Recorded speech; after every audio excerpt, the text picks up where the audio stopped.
There's a door in front of you right now. You can't see it. Most people never do.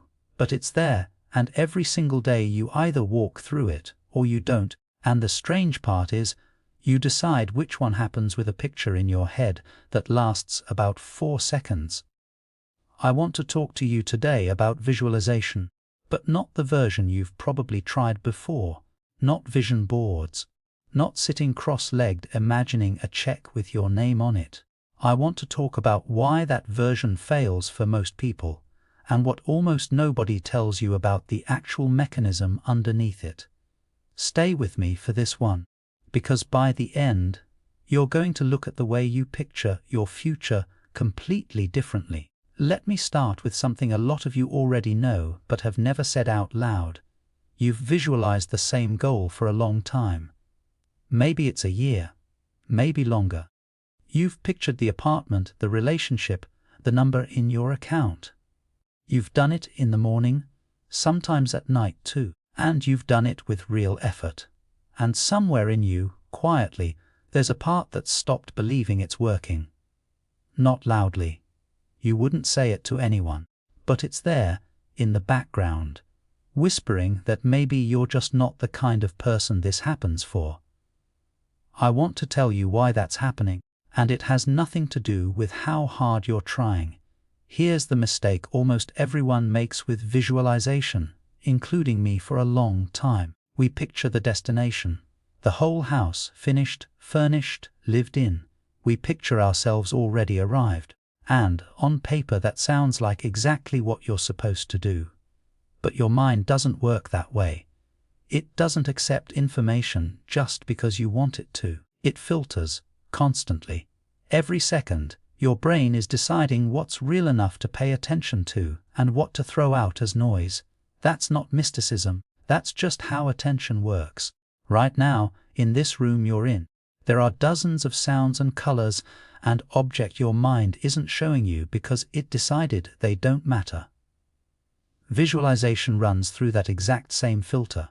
So, when you picture the whole finished house, the identity you don't have yet, the life that feels miles away from where you're standing, some part of your mind flags it, not because it's impossible, because it's unfamiliar, and unfamiliar things get filtered out before they ever get a chance to take root.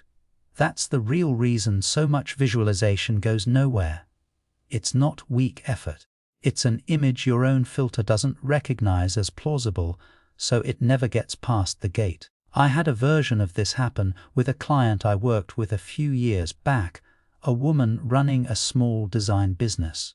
She used to sit every morning and picture her business fully booked, a team under her, a life that looked completely different from the one she was living.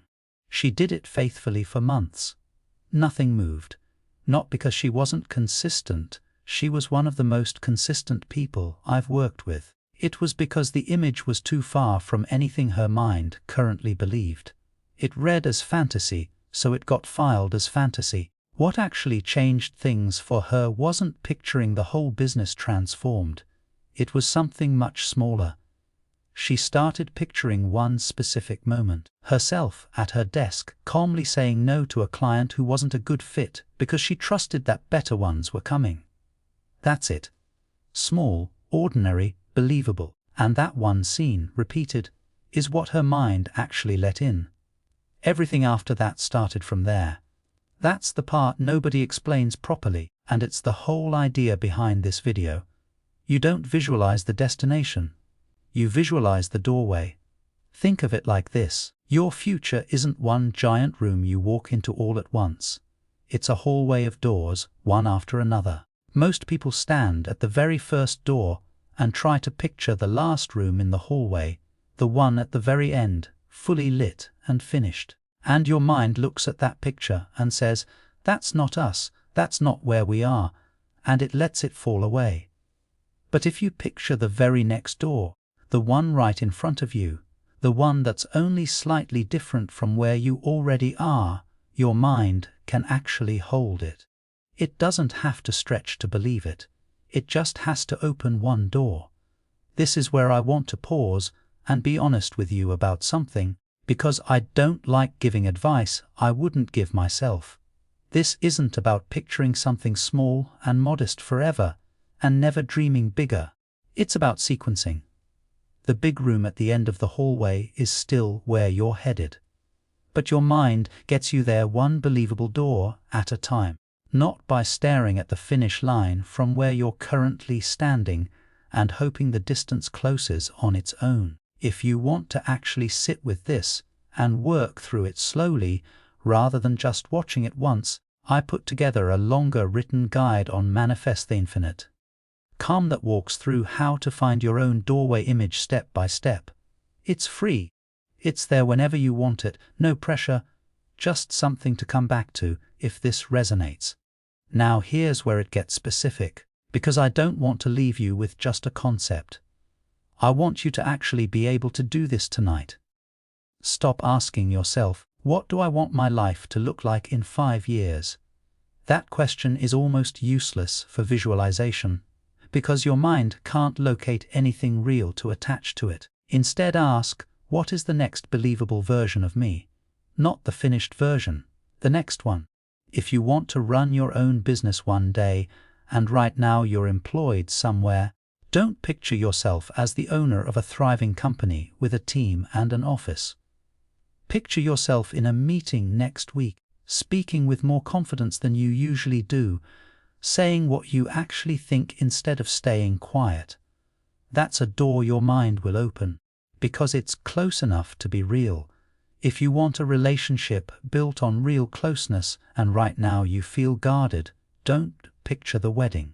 Picture one evening having a slightly harder conversation than usual and staying present through it instead of shutting down. That's the door. If it's money, don't picture the number.